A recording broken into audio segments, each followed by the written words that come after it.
Hi hello welcome back. നമ്മുടെ കുട്ടികളോട് എപ്പോൾ ചോദിച്ചാലും അവർക്ക് ഏറ്റവും ഇഷ്ടമുള്ള കേക്കുകളായിരിക്കും ചോക്ലേറ്റ് കേക്കുകൾ. അപ്പോൾ നമുക്ക് അത്രയും ടേസ്റ്റി ആയിട്ട് എളുപ്പത്തിലൊരു മോയ്സ്ഡ് ആയിട്ടുള്ളൊരു കേക്ക് ഉണ്ടാക്കിയെടുത്താലോ. അതിനായിട്ട് നമ്മൾ കുക്ക് ചെയ്യുന്നത് മിക്സ് ചെയ്യുന്നത് എല്ലാം ഒരു പാനിലാണ് കേട്ടോ. ആ ഒരു പാൻ എടുക്കുക, അതിലേക്ക് കുറച്ച് ഓയിലൊന്ന് ബ്രഷ് ചെയ്ത് വെക്കുക. ഇനി അതിലേക്ക് നമ്മുടെ റൂം ടെമ്പറേച്ചറിലുള്ള 2 മുട്ട, 1/4 കപ്പ് പൊടിച്ച പഞ്ചസാര, ഞാനിപ്പോൾ ഒരു 1/2 കപ്പ് ചേർക്കുന്നുണ്ട്, പിന്നെ ഒരു 1/4 കപ്പും കൂടി ചേർക്കുന്നുണ്ട് കേട്ടോ. ഇനി ഇതിലേക്ക് ഒരു 1/4 കപ്പ് കൊക്കോ പൗഡർ ചേർക്കുന്നുണ്ട്. എൻ്റെ കൊക്കോ പൗഡർ കുറച്ച് ഡാർക്കാണേ. ഇനി ഇതിലേക്കൊരു 1/2 കപ്പ് സൺഫ്ലവർ ഓയിൽ, നിങ്ങൾക്ക് വേണമെങ്കിൽ മെൽറ്റഡ് ബട്ടറും ചേർക്കാവുന്നതാണ്. ഇനി ഒരു 1/2 കപ്പ് റൂം ടെമ്പറേച്ചറിലുള്ള പാല്, ഇതെല്ലാം കൂടി ചേർത്തിട്ട് നന്നായിട്ട് മിക്സ് ചെയ്ത് കൊടുക്കുക. കട്ടകളൊന്നും ഇല്ലാതെ നന്നായിട്ട് ഒരേ ഡയറക്ഷനിലേക്ക് തന്നെ മിക്സ് ചെയ്ത് കൊടുക്കുക. ഇനി ഇതിലേക്ക് 1 ടീസ്പൂൺ വാനില എസൻസ് ഒഴിച്ചു കൊടുക്കുക. ഇനി നമുക്കൊരു അരിപ്പ വെച്ചിട്ട് അതിലേക്ക് 1 കപ്പ് മൈദ, 1 teaspoon baking powder, 1/2 teaspoon baking soda, 1 pinch ഉപ്പ്, ഇത്രയും ചേർത്തിട്ട് ഒരു 2 തവണയായിട്ടൊക്കെ നമുക്കൊന്ന് അരിച്ചിതിലേക്ക് ചേർത്ത് കുറേശ്ശെ ആയിട്ടൊന്ന് മിക്സ് ചെയ്തെടുക്കാം.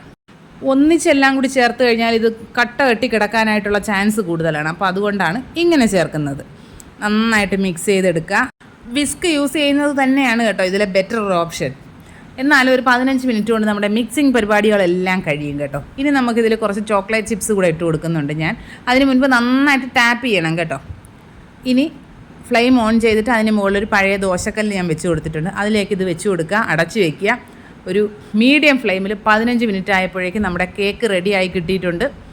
സ്ക്യൂറോ എന്തെങ്കിലും വെച്ചൊന്ന് കുത്തി നോക്കുക, അതിൽ തീരെ പറ്റി പിടിച്ചിട്ടൊന്നുമില്ല, കുക്കായി കിട്ടിയിട്ടുണ്ട്. ഇനി നമുക്കൊരു ചോക്ലേറ്റ് സോസ് തയ്യാറാക്കാം.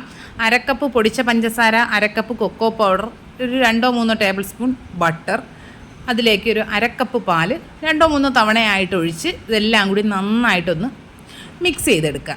ഇതിലെല്ലാം മിക്സായി ഇതിൻ്റെ കട്ടകളെല്ലാം ഒന്ന് ഉടഞ്ഞതിന് ശേഷം മാത്രമേ നമ്മളിത് അടുപ്പിൽ വെക്കാൻ പാടുള്ളൂ കേട്ടോ. ഒരു മീഡിയം ഫ്ലെയിമിൽ വെച്ച് ഇത് നന്നായിട്ടൊന്ന് തിളയ്ക്കുക, അത്രേ വേണ്ടൂ. ഒരുപാട് തിക്കാക്കുക എന്നും വേണ്ട.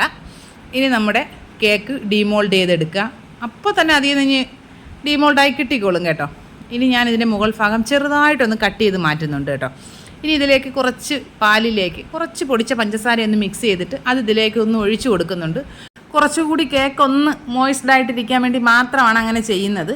എന്നിട്ട് അതിന് മുകളിലേക്ക് നമ്മുടെ ചോക്ലേറ്റ് സോസ് ഉണ്ടല്ലോ, അതൊഴിച്ചു കൊടുക്കുക. ചൂടോടുകൂടി തന്നെയാണ് കേട്ടോ ഒഴിക്കുന്നത്. അതൊഴിച്ച് എല്ലാ ഭാഗത്തേക്കും ആക്കിയതിന് ശേഷം ഞാനിപ്പോൾ ഇതിൽ കുറച്ച് വൈറ്റ് ചോക്ലേറ്റ് ചിപ്സ് ഒന്ന് ഇട്ട് കൊടുക്കുന്നുണ്ട്. നിങ്ങൾക്ക് എന്തെങ്കിലും ഡ്രൈ ഫ്രൂട്ട്സ് ഏതെങ്കിലും ഇടുന്നെങ്കിൽ അങ്ങനെയും ചെയ്യാവുന്നതാണ് കേട്ടോ. പിന്നെ ഇത് ഫ്രിഡ്ജിൽ വെച്ച് തണുപ്പിച്ച് കഴിക്കണമെന്നുണ്ടെങ്കിൽ അങ്ങനെ ചെയ്യാവുന്നതാണ്. ഞാനിപ്പോൾ അപ്പോൾ തന്നെ കഴിക്കുകയാണ് ചെയ്യുന്നത്. ഏകദേശം ഒരു 45 മിനിറ്റ് കൊണ്ട് നമുക്ക് കേക്ക് ഉണ്ടാക്കലും കഴിക്കലും എല്ലാം കഴിഞ്ഞിട്ടുണ്ടാകും. അപ്പോൾ നമുക്ക് പെട്ടെന്ന് എന്തെങ്കിലും ക്രേവിങ്സ് ഒക്കെ തോന്നുകയാണെങ്കിൽ ഉണ്ടാക്കി കഴിക്കാൻ പറ്റിയ നല്ല അടിപൊളി ഒരു ചോക്ലേറ്റ് കേക്കാണ്. കുട്ടികൾക്കൊക്കെ നന്നായിട്ട് ഇഷ്ടപ്പെടും. വീഡിയോസൊക്കെ ഇഷ്ടമാകുന്നുണ്ടെങ്കിൽ ചാനൽ സബ്സ്ക്രൈബ് ചെയ്ത് സപ്പോർട്ട് ചെയ്യേണ്ടതാണ്. വീഡിയോസ് ലൈക്ക് ചെയ്യുക, കമൻറ്റ് ചെയ്യുക, ഷെയർ ചെയ്യുക. മറ്റൊരു അടിപൊളി വീഡിയോ ആയിട്ട് ഉടനെ തന്നെ കാണാം. അതുവരെ ബൈ.